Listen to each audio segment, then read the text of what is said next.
खोजे, वहाँ भी परिवार से बाहर खोजे, अपना सीएम प्रोजेक्ट करे। वहाँ 9वीं फेल स्पीड के पीछे क्यों चल रहे हैं?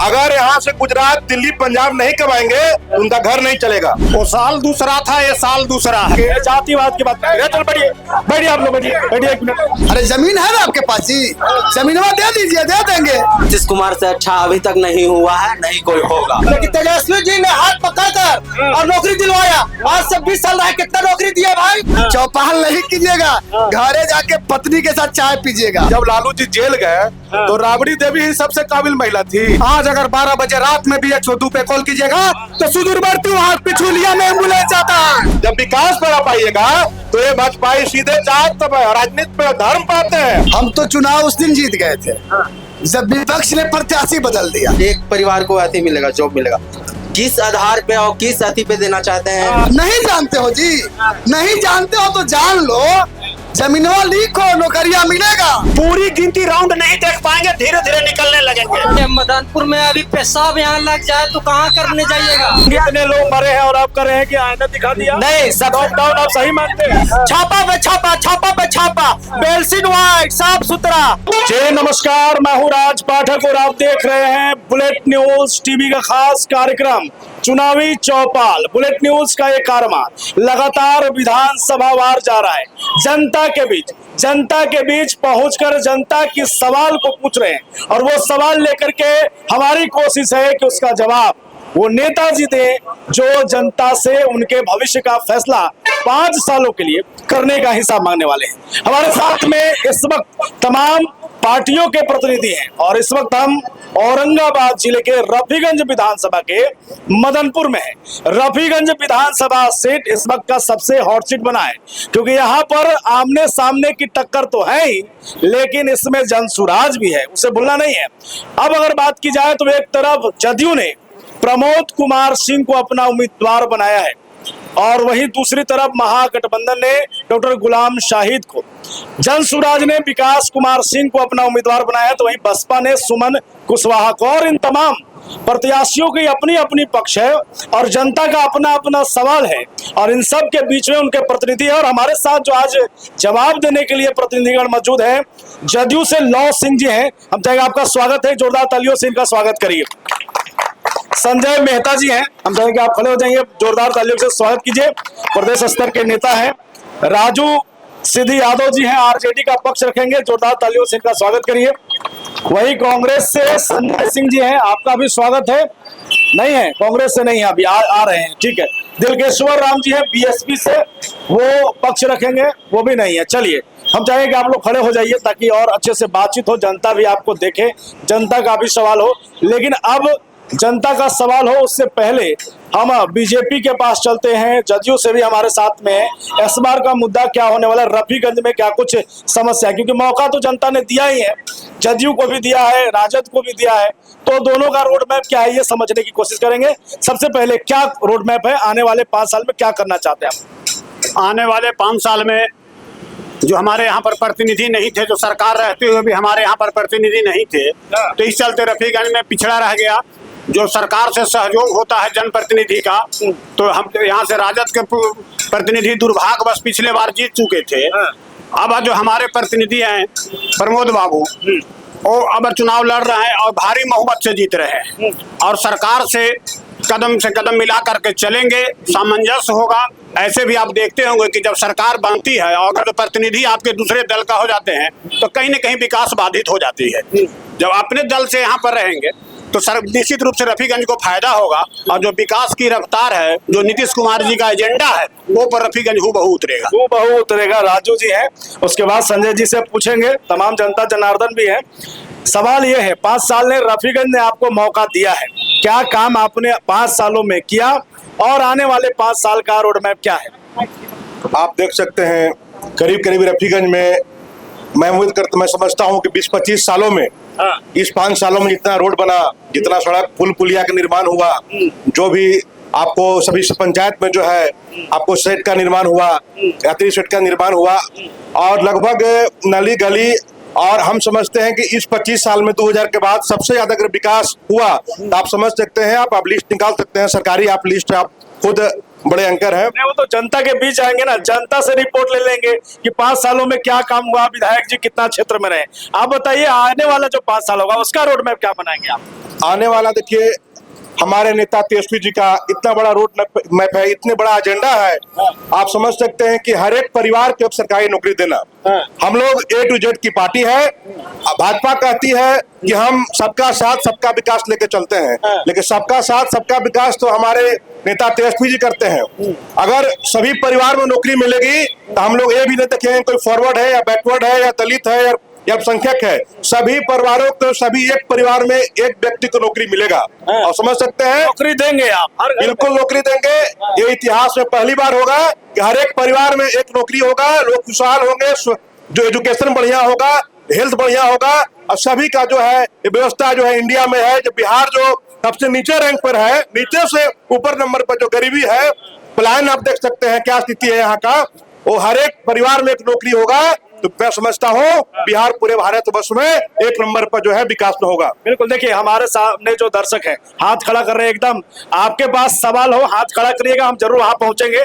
लेकिन एक सवाल संजय जी से ले लें। प्रधानमंत्री मोदी भी जो है यहाँ पर आए हुए थे और उन्होंने कई चीजें खुल करके कही हैं। 6 की 6 सीट जीतने का मंत्र दे करके वो गए हैं। संजय जी, 6 सीटों का एक बड़ा चैलेंज तो है ही।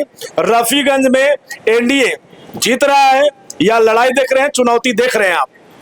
कहीं चुनौती नहीं है।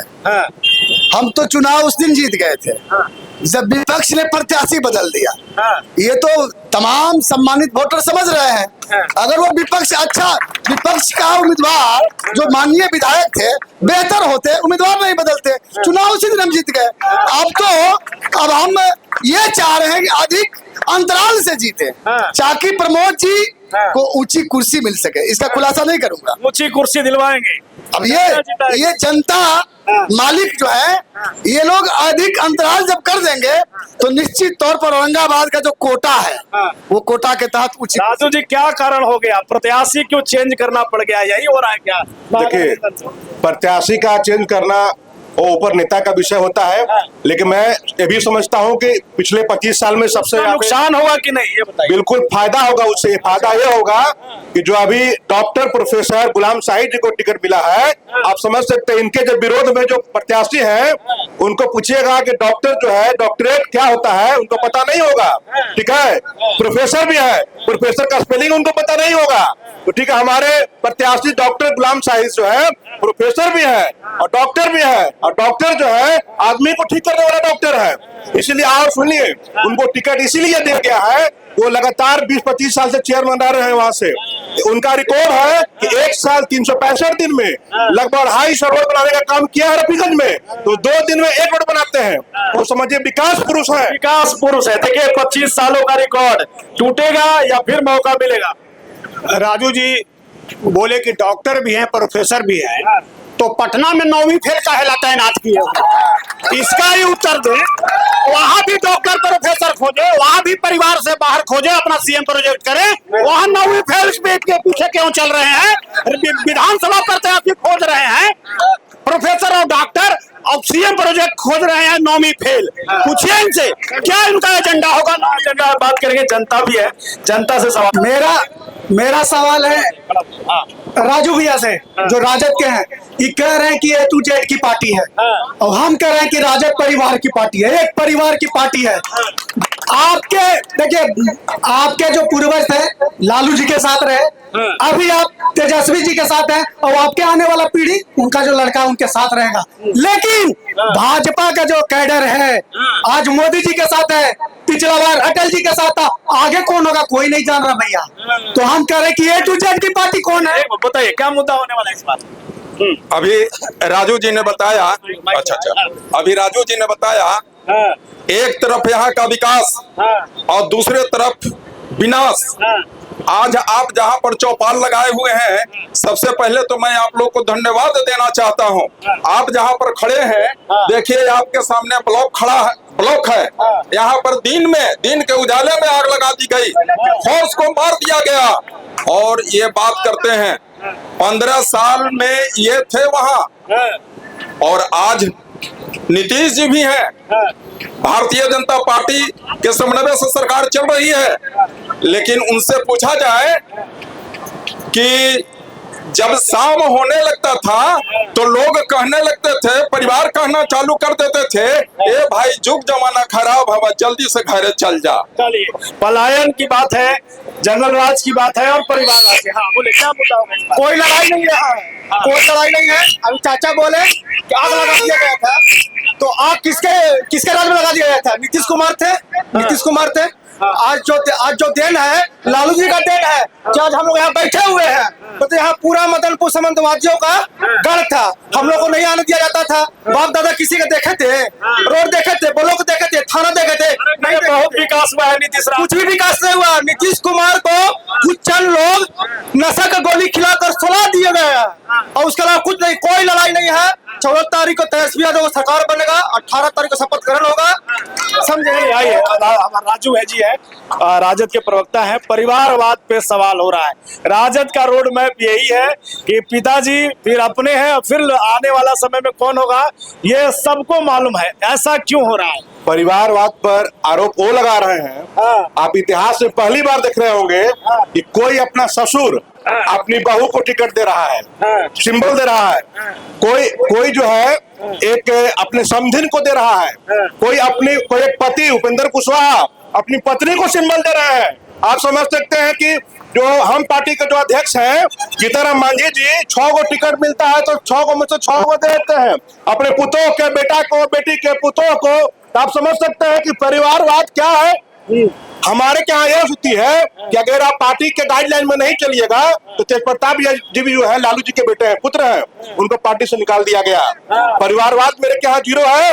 परिवारवाद के एग्जाम्पल इनके यहाँ जीतनराम मांझी जी है, उपेंद्र कुशवाहा जी है, जो अपने पुत्रवधू को टिकट दे रहे हैं। संजय जी, परिवारवाद का एक मुद्दा है और लगातार एनडीए को टारगेट किया जा रहा है। आप भी तो परिवारवाद को बढ़ावा ही दे रहे हैं। नहीं, हमारी पार्टी एक बहुत बड़ा परिवार खुदे है। उस परिवार में देश भर के सभी जाति धर्म के लोग हैं। हमारा वो परिवार है। और जिस परिवार की आप चर्चा कर रहे हैं वो एक हवेली का परिवार है। अच्छा। अब किसको आप परिवार समझेंगे? हमारा भी परिवार है, हमारा पूरा देश परिवार है, और वो एक हवेली है, देश परिवार है, देश परिवार है इनका। देखिए, वो तो आप समझ सकते हैं, अगर देश परिवार रहता तो एक के पति अपनी पत्नी को, अब एक के जो है समधन अपने समधी को टिकट सिंबल नहीं देते। आप ये बताइए, थोड़ी जनता से पूछते हैं, परिवारवाद को बढ़ावा कौन दे रहा है? बताइए। परिवारवाद का बढ़ावा दिया जा रहा है, ये जो भी यहाँ पे जनता है वो सब जानता है। अभी राजू छोटा भाई यहाँ पे बोले कि हर परिवार को नौकरी देंगे। अपना बिहार सरकार के 2 लाख कुछ हजार करोड़ का बजट है और पौने 3 करोड़ परिवार है पूरे बिहार में। अगर उसको जोड़ा जाए तो 8 लाख करोड़ पेमेंट होगा। ये संभव है संभव। ये जुमलाबाजी कब तक चलेगा? उनके परिवार के बाद का जीता जागता उदाहरण रहा, जब लालू जी जेल गए तो राबड़ी देवी ही सबसे काबिल महिला थी। उनके पार्टी में और भी जाति के लोग थे, बड़े बड़े विद्वान थे, अच्छे अच्छे नेता थे, उनको क्यों नहीं मुख्यमंत्री बनाया गया? तो आइए परिवारवाद पे बात करेंगे, और भी लोग हैं। हाँ, इस बार रफीगंज का क्या मुद्दा हुआ ये तो बताइए आप लोग। रफीगंज का मुद्दा तो जान ही रहे हैं। 10 साल से जो विधायक थे, भागना पड़ा उनको, इंतजार करना पड़ा कि एनडीए से किसको टिकट मिलता है। तो थक हार के बेचारे दिए हैं को, तो ये तो 12 बजे दीने में चल जाएंगे। विधायक करता है, कोई उपाय नहीं है, जितना ताकत लगाना है लगा ले। कोई एक सवाल लेंगे, लेकिन उससे पहले जनता से पूछते हैं क्या होगा रफीगंज में, क्या होगा महागठबंधन एनडीए? भैया, हम राजू भाई से सवाल है हमको कि जैसे ही बोले कि तेजस्वी यादव जी डिमांड में है इस वक्त जी, पूरे परिवार मतलब बिहार के जितने भी जनता है, मतलब कि पूरे परिवार जी को, मतलब एक परिवार को अथी मिलेगा, जॉब मिलेगा। किस आधार पे और किस अथी पे देना चाहते हैं? देखिए, बड़ा सवाल, किस आधार पर क्या होगा रोड मैप? हर घर नौकरी की बात आप करें, और नौकरी की बात मैनिफेस्टो में आपके भी है, हम आप पर भी आएंगे। अच्छा ठीक है, चलिए आप ही जवाब दीजिए, आप कैसे देने वाले हैं? करो सबसे पहले अभी हाँ एक भाई बोल रहे थे हाँ बजट की बात हाँ और कैसे नौकरी देंगे हाँ। तेजस्वी जी। हाँ। मैं मानता हूँ कि निश्चित देंगे। अच्छा अरे जमीन है ना आपके पास जी, जमीनवा दे दीजिए, दे देंगे, निश्चित देंगे। ना देंगे कैसे? वो भी नौजुआन बोल रहा था। नहीं जानते हो जी, नहीं जानते हो तो जान लो, जमीनवा लीक हो, नौकरियां मिलेगा। यही होने वाला है, एक हर घर नौकरी। संजय जी का हम जवाब दे रहे हैं। 2020 में हम लोगों का पार्टी का एजेंडा था कि 10 लाख नौकरी देंगे। हमारे नेता तेजस्वी जी ने कहा था कि मेरी सरकार बनेगी तो 10 लाख रोजगार नौकरी हम देंगे। हम लोगों की सरकार नहीं बनी, लेकिन 17 महीनों की सरकार हम लोगों के सहयोग में हम लोग बनाने का काम किया और 17 महीने के सरकार में 5 लाख रोजगार, 5 लाख सरकारी नौकरी हमारे नेता तेजस्वी जी ने देने का काम किया। 5 लाख नौकरी दिया 17 महीना में। अब हमारे जो साथी विपक्ष के हैं, इनको थोड़ा सा बढ़िया से ज्ञान होना चाहिए कि जिस विभाग के मंत्री थे उसमें कितनी बहाली हुई, एक चीज। दूसरी बात कि मुख्यमंत्री जी के पास सब पावर होता है तो उसका श्रेय भी मुख्यमंत्री जी को मिलेगा। आज भी सरकार में हम हैं। आज 2 नंबर के नेता, दूसरे नंबर के नेता सम्राट जी हैं। सम्राट जी नहीं कहते हैं कि हमने किया, क्योंकि सम्राट जी के चाहने पर भी वैकेंसी नहीं होगी जब तक मुख्यमंत्री जी नहीं चाहेंगे। तो 17 महीना में कैसे दे दिए भाई? चलिए चलिए आइए, 1 मिनट आ रहे हैं आपके पास। नौकरी की जब चर्चा है, जनता यहाँ पर है, पूछ लेते हैं कि नौकरी दे कौन रहा है। जदयू दे रही है, एनडीए गठबंधन दे रही है या फिर महागठबंधन? इन्हीं से पूछते हैं नौकरी कौन दे रहा है। बिहार में नौकरी किसने दिया? युवाओं को नौकरी किसने दिया? बताइए, किसने दिया? तेजस्वी यादव। तेजस्वी यादव। किसने दिया नौकरी? नीतीश कुमार या तेजस्वी यादव? तेजस्वी। किसने दिया नौकरी? तेजस्वी यादव। तेजस्वी यादव। किसने दिया नौकरी? बताइए, बोलिए सर मेरा सवाल का जवाब तो दिवा दीजिए हम पूछ लेंगे। ये बताइए नौकरी किसने दिया? सब लोग जनता जान रहा है कि नीतीश कुमार से अच्छा अभी तक नहीं हुआ है, नहीं कोई होगा। नीतीश कुमार से अच्छा कोई नहीं हुआ। कौन दे रहा है बिहार में नौकरी, ये बताइए? नीतीश कुमार या फिर तेजस्वी यादव? तेजस्वी यादव। तेजस्वी यादव। देखिए तो हाँ बोलिए। चाचा बोले कि नौकरी के बदले जमीन दिया, तो अभी हाल फिलहाल में 17 महीने सरकार में तेजस्वी जी रहे, कितने के लोग का जमीन लिखवा है? और बोल रहे कौन सा विभाग था? शिक्षा विभाग तेजस्वी जी के पार्टी के था, तो उन्हीं के विभाग से निकला। और नौकरी तो मुख्यमंत्री ही देते हैं, लेकिन तेजस्वी जी ने हाथ पकड़कर और नौकरी दिलवाया। आज से 20 साल रहे, कितना नौकरी दिया भाई? और सम्राट चौधरी क्या बोलेंगे? सम्राट चौधरी आरजेडी का ही प्रोडक्ट है, चौथी पास है। और तेजस्वी यादव तो बोल रहे हैं कि भाई हम नौमा फेल है, नौमा पास है। बोल झूठ नहीं ना बोल रहे हैं। और इन लोग बीजेपी का एजेंडा है, झूठ बोलो, नौकरी कहाँ से आएगा? और मोदी जी बोले थे 15 लाख अकाउंट में डालेंगे, बताए जब रोड में कि कहाँ से डालेंगे 15 लाख कहाँ से डालेंगे? देखिए सवाल यही है, लेकिन एक सवाल पर दोबारा भी पूछा गया, 1 करोड़ नौकरी कैसे देंगे? देखिए यही जवाब पिछले बार 2020 में जब हमारे नेता ने एजेंडा दिया, मैनिफेस्टो रखा कि 10 लाख नौकरी देंगे, तो नीतीश जी बोले कि नौकरी कहाँ से दोगे? बाबूजी के घर से दोगे? क्या बोले थे नीतीश जी? क्या बोले थे कि 10 लाख नौकरी कहाँ से दोगे? घरवा से दोगे? तो 10 लाख 5 लाख नौकरी 17 महीने में दिखाने का काम किया, देने का काम किया। और इसलिए माननीय तेजस्वी जी रोजगार पुरुष के नाम पे मशहूर हुए। इतिहास हुआ आपको 1.5 साल में 5 लाख नौकरी, पूरे विश्व का इतिहास रचने का काम किया। हाँ, विश्व का इतिहास है। नौकरी पे चर्चा हो रही है संजय जी, नौकरी की ही बात है। 1 करोड़ नौकरी कैसे आने वाला है? जनता सब जानती है कि नौकरी का झूठा प्रचार, नौकरी का झूठा प्रचार अब ये जनता मालिकों में असर करने वाला नहीं है। 2024 के लोकसभा चुनाव में विपक्ष ने इसी तरह प्रचार किया था, उसका कुछ फायदा मिल गया था। कहा कि अगर बीजेपी आ जाएगी तो फिर चुनाव नहीं होगा और लोकतंत्र खतरे में है, राजतंत्र हो जाएगा। अब यहाँ के मासूम लोग थोड़ा उसको सही मान लिए तो थोड़ा इनको फायदा हो गया था। लेकिन इस बार 5 पांडवों का गठबंधन है, ये भूल में ना रहे, कुछ भी ना होने वाला है। और गलती से एक भी बात मानते हैं, गलती से अगर तेजस्वी जी बन भी जाते हैं ना, तो जिस प्रकार बैठ के ही चौपाल कर रहे हैं, चौपाल नहीं कीजिएगा, घरे जाके पत्नी के साथ चाय पीजिएगा। चाय पीजिएगा। चलिए जदयू की बात है, नौकरी की बात है, नौकरी कौन दिया? देखिए, नौकरी की जो बात हो रही है राजद के तरफ से, तेजस्वी जी हाथ पकड़वा कर दिवाए हैं। पहले नौकरी की जो बात हो रही है, यही नीतीश मॉडल है। इसी को नीतीश मॉडल कहते हैं। 2005 के पहले जो लाठी में तेल पिलाते थे, आज स्याही कलम की बात कर रहे हैं। यही नीतीश मॉडल है। इन लोग आज शिक्षा रोजगार पर बात करने लगे। हमारे राजद के भाई, बहुत अच्छा बात है, शिक्षा पर बात हो, रोजगार पर बात हो, अच्छी बात है। लेकिन अभी रोजगार देंगे कहाँ से? 10 लाख लोगों को अफरन उद्योग में लगाएंगे सरकार आने के बाद। 10 लाख लोगों को सीधा बहाली अफरन उद्योग में होगा। 10 लाख लोग सीधे भ्रष्टाचार में लिप्त होंगे। हमने जंगल राज नहीं बोला, कोई पार्टी जंगल राज नहीं बोला, माननीय हाई कोर्ट ने बोला है। पहली बार माननीय हाई कोर्ट ने इनको जंगल राज बोला है। कोई पॉलिटिकल पार्टी नहीं बोला, कोई पॉलिटिकल लीडर नहीं बोला है। अब उस पर भी एक पार्टी पर दोष देते हैं, तो यहाँ तो माननीय अदालत का भी अवमानना है। पार्टी तो इनको कुछ नहीं बोला है। और कुछ लोगों से क्या होगा? रफीगंज का मुद्दा इस बार क्या है? रफीगंज का मुद्दा क्या है? रफीगंज का मुद्दा, रफीगंज किस मुद्दे पर वोट करने वाला है? यहाँ तेजस्वी का वोट हो रहा है। तेजस्वी होने वाला है। खामोश बैठे हुए हैं आप, ऐसे का है? खुलकर बोलिए। अब कहिए रहे हैं। हाँ, किसकी सरकार? तेजस्वी बिहार में किसकी सरकार? यहाँ किसी को रहे, लेकिन बिहार में तेजस्वी को रहेगा।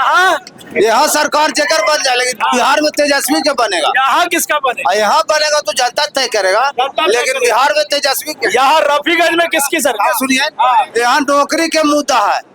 दाल भात खाला से कुछ ना होगा, बाल बच्चा ना पढ़ेगा ना, और नौकरी न लेगा तो दाल खाला से भात से कुछ होवे जाला ना है। हाँ, क्या बाबा बताइए। मैं कह रहा था नीतीश कुमार कहते हैं वो करते नहीं। अरे मी कोई जेंटलमैन है, झूठा के भंडार है। क्या होगा? रफीगंज का क्या मुद्दा है? देखिए, सबसे पहले आपके चैनल को मैं धन्यवाद देता हूँ। हम राजद के प्रवक्ता से जानना चाहते हैं कि 15 साल के शासन में क्या हुआ, ये हम जानना चाहते हैं। लड़कों को दौड़ा के मारा गया था, उस पर आज इस बार चुनाव का वो मुद्दा रहेगा, समझ में आया? लाठी चार्ज जो हुआ था वो मुद्दा। जी हाँ, इस बार लाठी चार्ज, स्टूडेंट पे चलाते हैं लाठी, तो जवाब तो देना होगा। थोड़ा कुर्सी खाली करिए, हम लोग को आने दीजिए। जवाब है, सवाल है कि नौकरी की बात हो रही है, रोजगार की बात हो रही है। ये जो कह रहे हैं कि हमने दिया है तेजस्वी के साथ में, जनता तो कर रही है कि TRE 4 का कब तक क्यों नहीं हो पाया, और झांसे में कब तक रखेंगे, काम क्यों नहीं कर रहे हैं? तेजस्वी कहेंगे तब होगा। देखिए, कोई भी काम नियम संगत होता है, नियम संगत हो रहा है, नियम संगत हो रहा है। और निश्चित तौर पर जितनी खाली सीटें हैं TRE 4 में भी सब कार्रवाई हो चुकी है, चुनाव के बाद संपन्न कराई। चुनाव के बाद होने वाला है। चुनाव के बाद इन लोगों के मैनिफेस्टो में कुछ नहीं है। हम लोगों के मैनिफेस्टो में है कि जैसे ही चुनाव खत्म होगा, सरकार हम लोगों की आएगी, TRE 4 का तुरंत जो है वैकेंसी निकलेगी। और आप समझ, वैकेंसी तो हम लोग हर एक परिवार में जब एक नौकरी दे ही रहे हैं, तो कुछ यहाँ मुद्दा रोजगार का रहेगा ही नहीं। अब पलायन का देखिए समस्या क्या है पलायन का, कि हर एक दूसरा घर यहाँ बिहार में, अगर यहाँ से गुजरात, दिल्ली, पंजाब नहीं कमाएंगे तो उनका घर नहीं चलेगा। आप समझ सकते हैं। आप पलायन में सबसे ज्यादा बिहार है, गरीबी में सबसे नीचे आप देख ही रहे हैं, नीचे से ऊपर में है। तो स्थिति यह है, हम सरकार चारों तरफ से फेल है। अभी कोई शिक्षा पे बात कर रहे थे कि या हमारे नेता पे बात कर रहे थे, तो इनके जो डिप्टी CM है सम्राट चौधरी जी, उनको पूरे नेशनल मीडिया उनसे पूछा कि आप अपना सर्टिफिकेट दिखाइए, तो 10वां कब पास किए, किस स्कूल से किए, तो आज तक वो दिखा नहीं पाए। और हमारे नेताजी तो क्रिकेटर थे, वो तो दिखा रहे हैं कि हम 9 तक पढ़े, उसके बाद खेले क्रिकेट। और आपके नेता जो झूठा PhD लगा दिए, डॉक्टरेट का लगा दिए, और बिना 10th किए हुए। इतिहास में पहला बार ऐसा कोई नेता होगा, कोई आदमी होगा तो बिना 10th किए PhD कर लिया। जी जवाब देंगे। अच्छा, क्योंकि सवाल तो बड़ा बन गया है। सम्राट चौधरी कहाँ तक पढ़े हैं भाई? अरे ये सवाल सम्राट चौधरी जी स्वयं समाप्त कर दिए। अब ना कोई मीडिया, ना खुद प्रशांत किशोर जो है, इसी सवाल के कारण इतना मैंने उसका नाम लवैया कोई नहीं रह गया बिहार में। अब बंधु ये पकड़ लिए, अरे हम बना रहे हैं सरकार, अरे अब बंधु भी ये पकड़ लिए, उस सवाल से बाहर निकलिए। और वो स्वयं बता चुके हैं, स्वयं बाहर निकल चुके हैं उस सवाल से।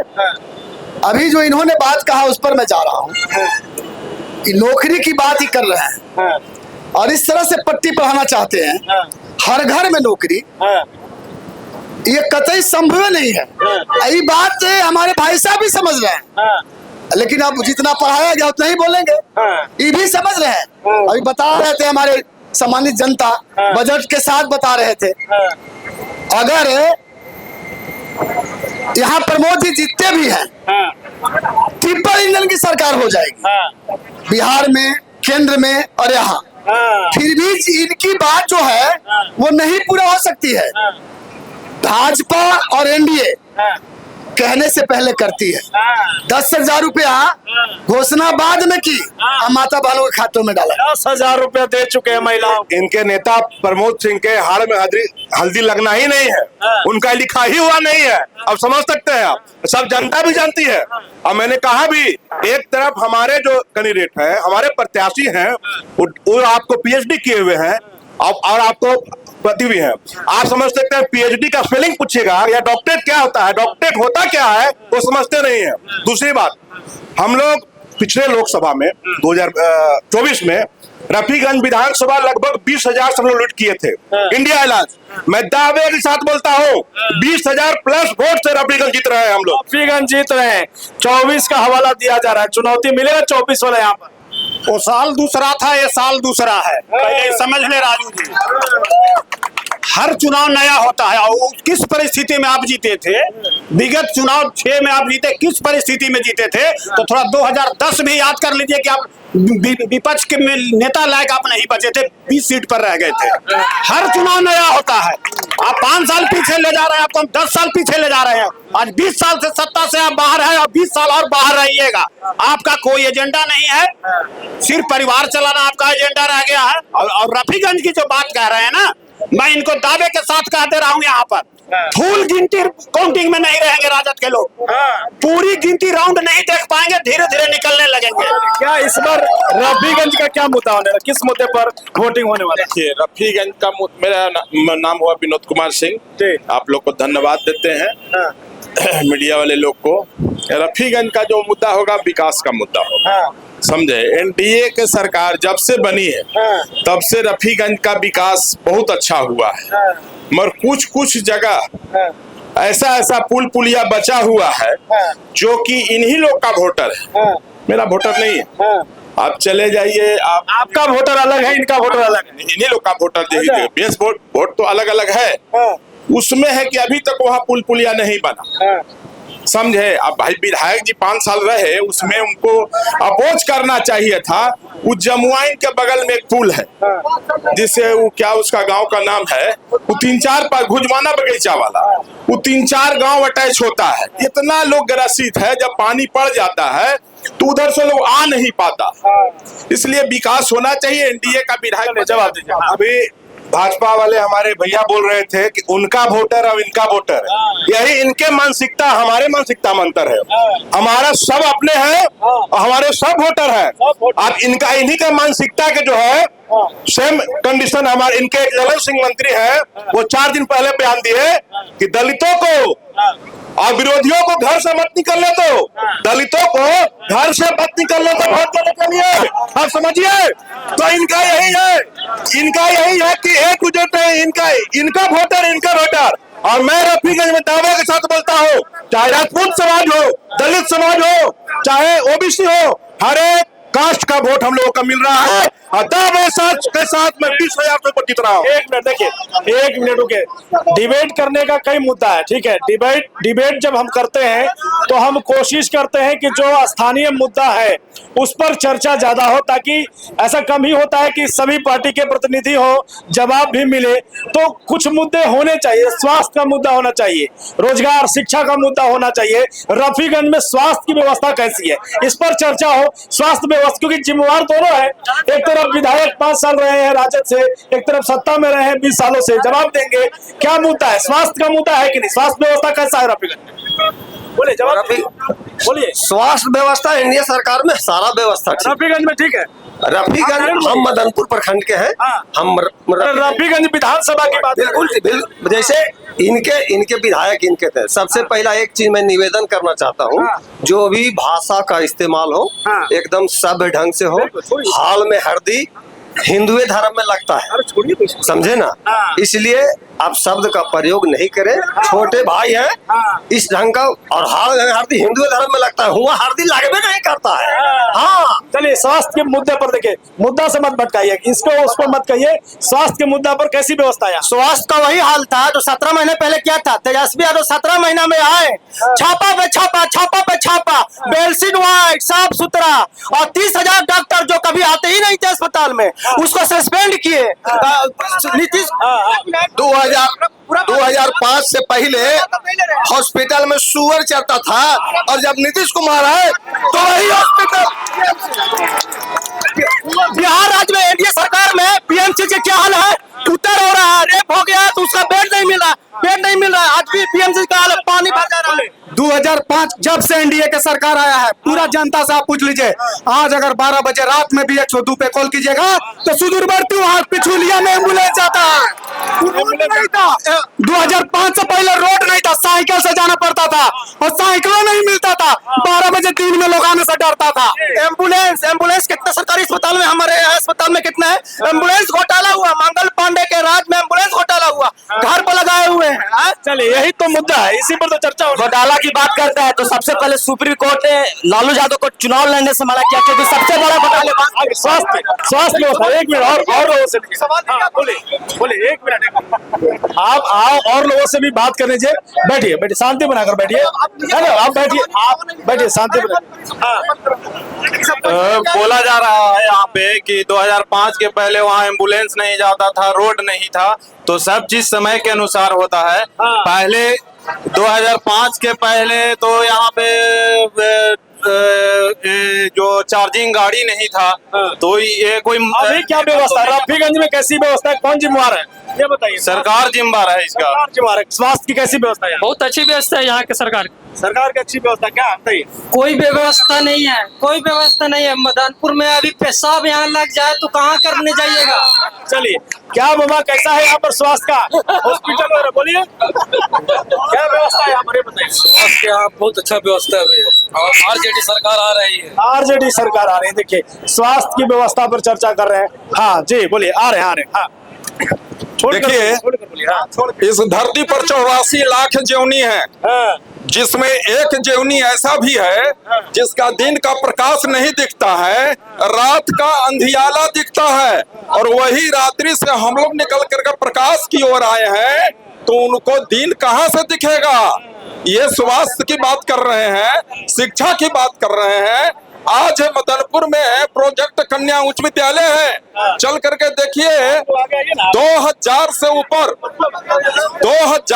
ऊपर बच्ची जो है हमारे आपके घर के, वहाँ शिक्षा प्राप्त कर रही हैं। सभी को ड्रेस मिला, पैसा मिल रहा है, साइकिल मिला, और सभी स्कूल में बच्चों को भोजन भी मिल रहा है। स्वास्थ्य की बात करते हैं, कोरोना महामारी जो इतना बड़ा महामारी था, जो इंडिया ने पूरे लड़कर इसे पूरा देश को आईना दिखाने का काम किया और वैक्सीनेशन किया। इससे बड़ा आईना दिखाया ये बताइए? पूरे इंडिया में लोग मरे हैं और आप कर रहे हैं कि आईना दिखा दिया? नहीं, लॉकडाउन आप सही मानते हैं?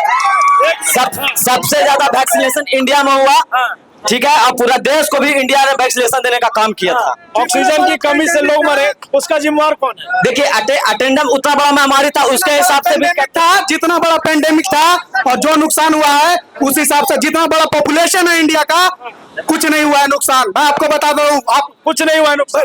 राजी एक मिनट सुन लीजिए, हमसे बहुत आगे जा चुकी इटली, रसिया, यूक्रेन, लोग रोड पे मर रहे थे। ऐसा स्थिति हमारे यहाँ देखने लिए। ठीक है, हाँ चलिए एक जवाब लेते हैं, उसके बाद जाएंगे। एक बार जहानाबाद जाने का मौका मिला था हमको, हम अपनी गाड़ी से वापस आ रहे थे, तो जानते हैं क्या स्थिति था? हमारी गाड़ी के आगे 10 यादव परिवार आके जातिवाद की बात कर रहे हैं। चल बैठिए आप लोग, बैठिए एक मिनट, रुकिए, बैठ जाइए, मर्यादा से बात करिए।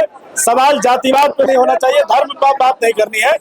हाँ स्वास्थ्य पे आ रहे थे। देखिए हम चाह रहे हैं कि आपके विधानसभा के एक आ रहे हैं, आप बैठिए, अरे आप बैठिए, आ रहे हैं। हम चाह रहे हैं कि जो मुद्दा होना चाहिए, जिस पर चर्चा होनी चाहिए, वो चर्चा सार्थक हो। हाँ 5 सालों का हिसाब है। स्वास्थ्य की व्यवस्था रफीगंज में कैसी व्यवस्था? अगर कोई इमरजेंसी स्थिति बन जाए तो क्या आपके यहाँ पर वो व्यवस्था है? विधायक जी आपके वहाँ रुके हैं, कोई व्यवस्था ऐसा कर पाए हैं? आपके विधायक जी उस व्यवस्था पर इस्तेमाल कर सकते हैं उसकी सुविधा? देखिए, जो हमारे मुख्यमंत्री हैं, ठीक है, बिहार गवर्नमेंट के अंदर आता है, और एक विधायक अगर सरकार में ना हो तो बहुत कुछ कुछ नहीं कर सकता, बैठ सकता है धरना पर जनता के बीच। कितने बार बैठे हैं आप लोग बताइए? बहुत बार बैठे हैं हम लोग, कम से कम सैकड़ों बार ब्लॉक पर धरना देने का काम किया है।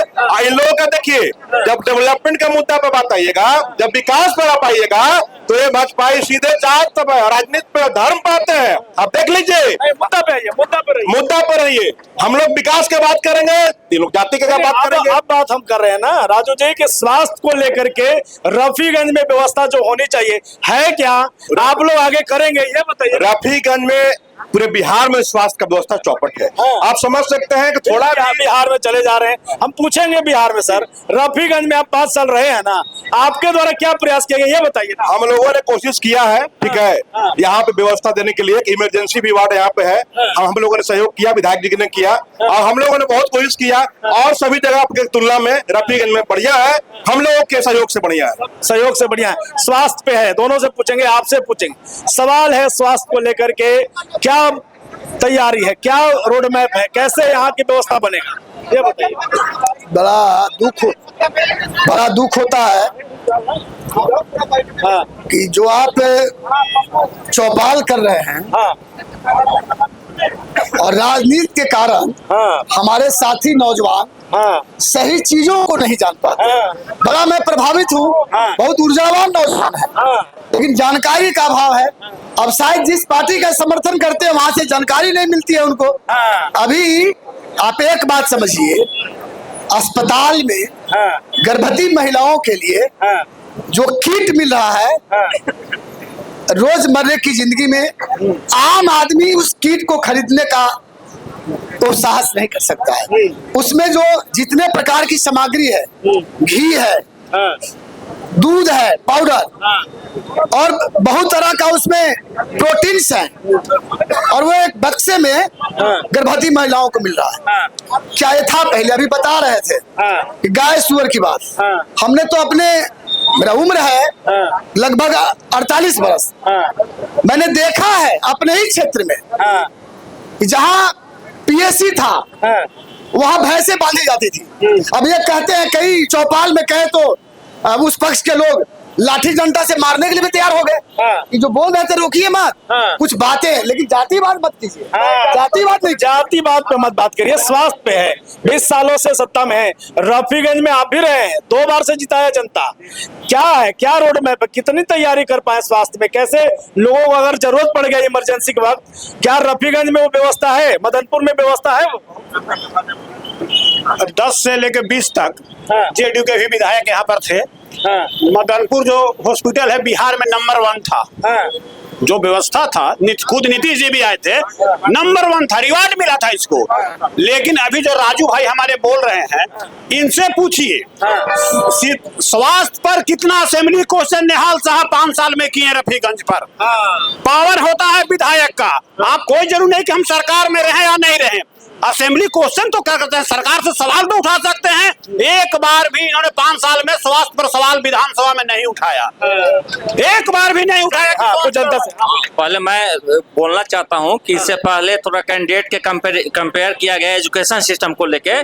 तो अभी जो रफीगंज के जो कैंडिडेट हैं आपका डॉक्टर गुलाम साहिद, वो फेसबुक पे ट्रांसलेट करते हैं, ठीक है, तो वो जो ट्रांसलेट करते हैं क्या तेजस्वी यादव ट्रांसलेट एक बार में पढ़ देंगे। और एजुकेशन सिस्टम की बात करते हैं, हम वादा करते हैं कि हम लोग चेंज करेंगे। पहले आप अपने नेता को छोड़िए, एजुकेशन पे बात करना तो हम लोग छोड़ेंगे। तो आप नौवीं लेके चल रहे हैं और एजुकेशन पे आप लेक्चर देने लगते हैं। ज्यादा बोलने से कुछ नहीं होता है। एजुकेशन का रोल मॉडल लेना है तो आप कैंडिडेट के कंपेयर ना कीजिए। आप किसको नेता मान रहे हैं? आपका नेता कौन है? चलिए 1 मिनट, अब हाँ 1 मिनट रुक जाइए। अब एक और मुद्दा लेकर आते हैं, रुक जाओ भाई मेरे, रुक जाओ भाई। एक और मुद्दा है, स्वास्थ्य तो हो ही गया ना, रोजगार की भी बात कर ले। जनता इधर से नहीं 1 मिनट रुक जाइए। संजय जी हाँ बोलिए, जवाब। अभी लाओ अंकल बोले, चाचा हमारे हैं, वो बोले कि 2010 से 20 बहुत काम किया अशोक सिंह, ठीक है, इन्हीं के अनुसार हम समझते हैं कि ठीक है काम किए होंगे। तो 10 साल में अगर अशोक सिंह बहुत काम किए तो उनका टिकट काहे काट दिए भाई? काहे काट दिए आप लोग? जब इतना बड़े विकास पुरुष थे, आपके अनुसार से उनका टिकट क्यों कट गया? उनके जितने भी समर्थक हैं वो सभी हम लोग के साथ है, क्यों कट गया भाई? आप लोग सब काम किए थे। आप ही का पोस्ट है, भीम जादव का क्यों किया? सारे ऐसे आदमी है कि ब्लैक कुशवाहा समाज को ब्लैकमेलिंग करे फेसबुक के मीडियम से कि बेचारा ऐसा नहीं।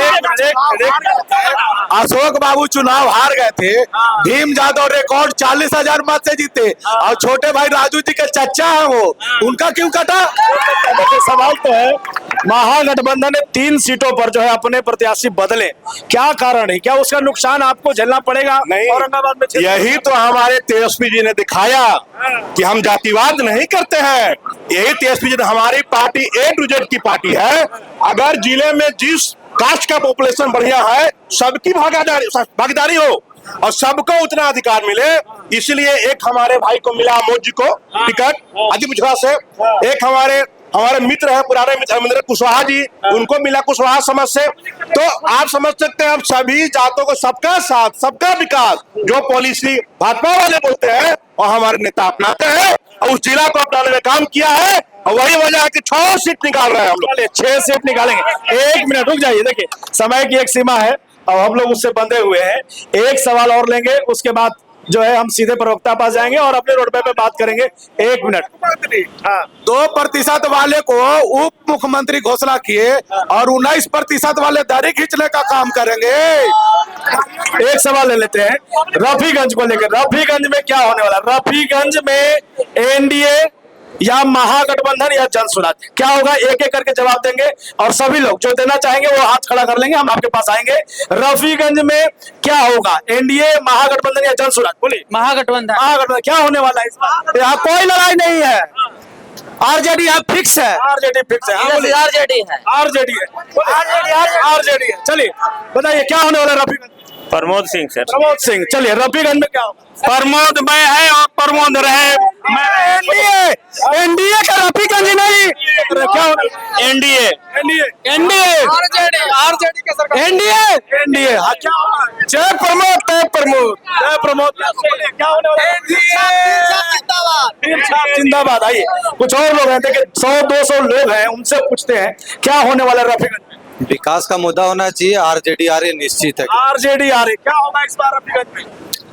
एनडीए होगा। एनडीए क्या होगा? आरजेडी क्या होगा? एनडीए। देखिए ये है लड़ाई, कोई जनसुराज का नाम तक नहीं लिया अभी भैया। चलिए अब चूंकि समय की एक सीमा है, हमारे तमाम जो प्रवक्तागण है वो यहाँ मौजूद हैं, समस्या पे बातचीत कर रहे थे।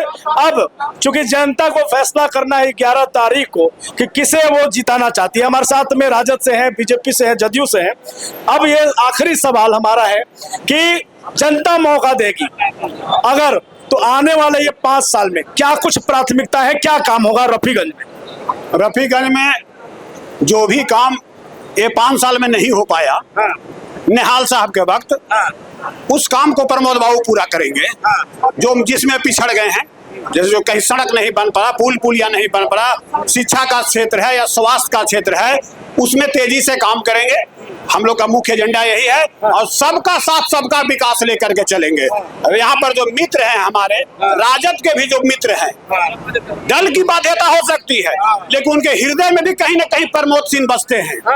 जो भी राजद के भी यहाँ पर मित्र हमारे, उनके भी हृदय में प्रमोद बाबू बसते हैं। दल की बाध्यता होती है लेकिन हमारे जो प्रत्याशी हैं प्रमोद बाबू, वो सब वर्ग के प्रत्याशी हैं, सभी धर्म के प्रत्याशी हैं, सभी जाति के प्रत्याशी हैं। इन लोग भी इस चीज को जानते हैं, महसूस करते हैं। राजद से है, राजद से ले लेंगे 5 साल, चूंकि 5 साल पिछले बार भी मौका मिला, लेकिन इस बार फिर 5 साल अगर मिलता है आपके नए प्रत्याशी को, क्या प्राथमिकता होंगी रफीगंज विधानसभा के लिए? रफीगंज विधानसभा भी आता है पूरे बिहार में, ठीक है। पढ़ाई, दवाई, कमाई, सिंचाई, ठीक है, इस पे हम लोग काम कर रहे हैं। और सर हमारी सरकार बनेगी, आप समझ सकते हैं, जब हर एक घर में, हर एक परिवार में एक अगर नौकरी मिलती है, तो आप समझ सकते हैं जो कोरोना काल था, कोरोना काल में लाखों लोग जो आ रहे थे, मजदूर लोग, हमारे भाई लोग, सम्मानित भाई लोग सड़क से आ रहे थे। अब क्या भयानक कंडीशन था, वो सभी को देखते हुए हर एक परिवार में एक सरकारी नौकरी, हर एक माई बहन को सालाना 30,000 रुपया अकाउंट में जाएगा। उन लोगों किसी को पैसा मांगने की जरूरत नहीं पड़ेगी और हर एक परिवार में एक नौकरी होगी। रात में बिहार खुशहाल होगा, खुशहाल होगा। संजय जी, अरे है हमारे पास आप लोग के बात रखने के लिए है। संजय जी, नौकरी की बात अब पुरजोर तरीके से महागठबंधन तरीके हर घर में नौकरी देंगे। आपका रोड मैप क्या होने वाला रफीगंज में और बिहार में, उस पर कितना खरा उतरेंगे? रफीगंज में सचमुच ये है कि काम तो सरकार ने रफीगंज में भी किया है, लेकिन विधायक का जो दायित्व था वो दायित्व 5 साल में शून्य रहा। इसके कारण जितनी तेज रफ्तार से यहाँ काम होनी चाहिए थी, जनप्रतिनिधि की निष्क्रियता के कारण नहीं हुआ।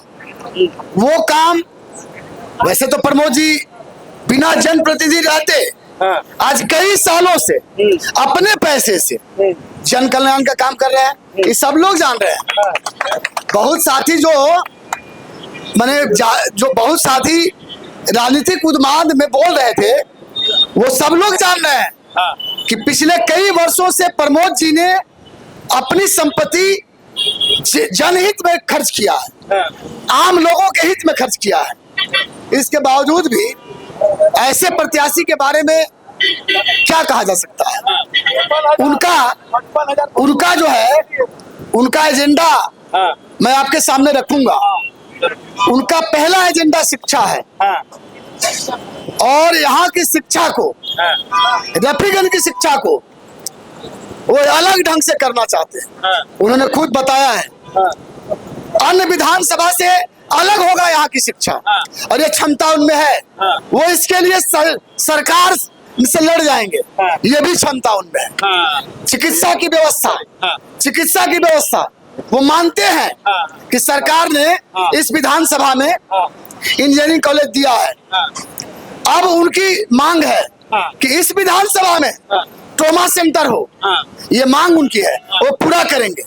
क्योंकि ऐसे भी विधानसभा का एक भाग जो है ये बसा हुआ है जीटी रोड के किनारे, इसलिए ये सब करते हुए जो छोटी समस्या, कहीं पुल पुलिया रह गया है, सड़कें कहीं बाकी रह गई है, उसको पूरा करते हुए उनका ये लक्ष्य है कि मेरे विधानसभा में एक एक चीज सभी क्षेत्रों में बेहतर हो, इसके लिए हम संकल्पित है। चलिए, बहुत धन्यवाद, बहुत बहुत धन्यवाद तमाम रफीगंज विधानसभा की जनता, मदनपुर की जनता। हमारे साथ में राजद के प्रवक्ता थे राजू जी, आपका स्वागत था, बहुत बहुत धन्यवाद, आपने सहयोग किया। संजय जी आपका भी बहुत धन्यवाद, लव सिंह जी आपका भी धन्यवाद, और तमाम मदनपुर की जनता जो मुद्दे पर बातचीत कर रही थी।